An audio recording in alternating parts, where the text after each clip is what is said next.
Your phone says 30%. You open the camera and it dies. Black screen, cold morning. But it wasn't empty, because your phone can't actually see the charge inside its battery. That percentage is a guess. Hold the power button. It boots right back up, claiming 20 now. Keep it in a warm pocket and it finds you another hour. None of that put charge back in. So what really happened at 30%? Your phone killed itself on purpose to protect the battery you think just died. A fuel gauge in a car is a float sitting in the actual gasoline. There is nothing like that in a battery.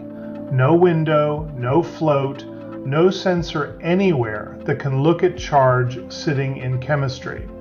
So a small chip beside the cell does the next best thing. It counts every trickle of charge flowing out, every trickle flowing back in while you charge, added up hour after hour for months. The problem is that counting drifts. Miss a little here, a little there, and by next week the running total is fiction. So the chip keeps correcting its count against the one thing it can measure directly, any instant it likes, the battery's voltage. Which means the number on your screen rests in the end on a single measurement. So what actually is the voltage of a battery? Inside the battery are two plates, one graphite, one metal oxide, with a crowd of lithium ions parked in them. That part you may know from the battery aging video. Voltage is the push, how hard the full plate shoves its ions toward the empty one. Brand new, topped up, 4.2 volts of push. Empty, for a phone, right around 3. Now look at that gap. Your entire battery, 100% to 0, your whole day, lives inside 1.2 volts, narrower than the label on a single AA. But for the counting chip, it's worse than narrow. The discharge curve isn't a slope, it's a shelf. From roughly 80% down to 20, the voltage crawls, 3.8, 3.7, 3.6, hours of your day flattened into 1/10 of a volt.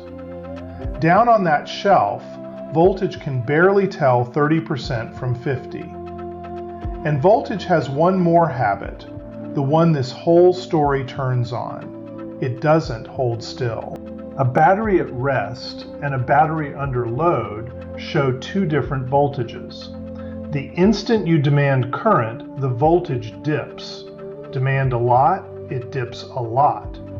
Inside, ions can only shove through the chemistry so fast. The battery resists its own traffic, and engineers give that one name, internal resistance. The rule is a single line. The voltage you actually get is the resting push minus the current you demand times that resistance. So open the camera and fire the flash. Your phone yanks a burst of current out of that little cell. On a healthy battery, at room temperature, the dip is tiny, 1/10 of a volt maybe, and it snaps back the instant the flash ends. The charge didn't change, only the pressure did. Which makes the size of that dip the whole game, and two ordinary things multiply it. The first is age. Every charge cycle grows a microscopic crust inside the cell, the same crust that eats capacity in the battery aging video. And a crustier cell is a harder one to pull current through. Same demand, bigger dip. The second is cold. The liquid the ions swim through thickens as the temperature falls, and every reaction in there slows down. Below freezing, the battery's resistance isn't a little higher, it can be several times higher. Your phone was designed for a world between 0 and 35 degrees Celsius. A January sidewalk sits outside its world entirely. So take an 18-month-old phone out onto that sidewalk. Its resistance is now stacked twice, once by age, once by cold.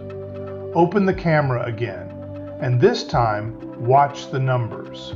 30%, resting voltage about 3.6. The flash demands its burst, but now the current is dragged through resistance several times normal, and the dip is not 1/10 of a volt.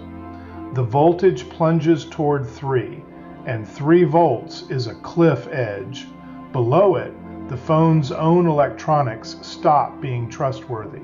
The processor, the storage, the power circuits, every one of them needs a minimum voltage to hold its state. And if the cell itself gets dragged low enough for long enough, it can be ruined for good. A deep discharged battery may never safely hold a charge again. Your phone watches that plunging voltage in real time, and it makes a choice.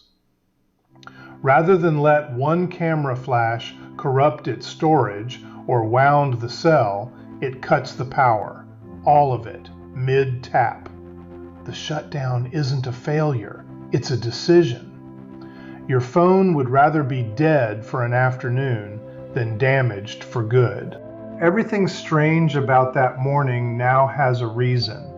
The reboot that claimed 20%? The counting chip lost its place when the power cut, so it fell back on the only thing it could measure, a voltage still sagging, still cold, and guessed low. The hour your pocket found? Warmth thinned the liquid, the resistance fell, and the same parked charge could suddenly hold its pressure again. Nothing was added. The push came back. And this exact mechanism once made global news. In 2017, iPhones with aging batteries were dying in the cold at 40, 30, 20%. So Apple shipped an update that caps the peaks.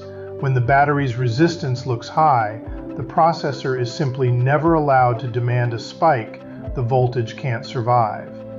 The famous slowdown of old iPhones was a seatbelt for this exact crash. Which leaves one last thing to look at again, the number on the screen that morning. One more time then. Cold morning, 30%, camera, black. The 30 wasn't a lie about the charge. Most of those ions really were parked where the gauge guessed, a tank nearly 1/3 full. What ran out was pressure.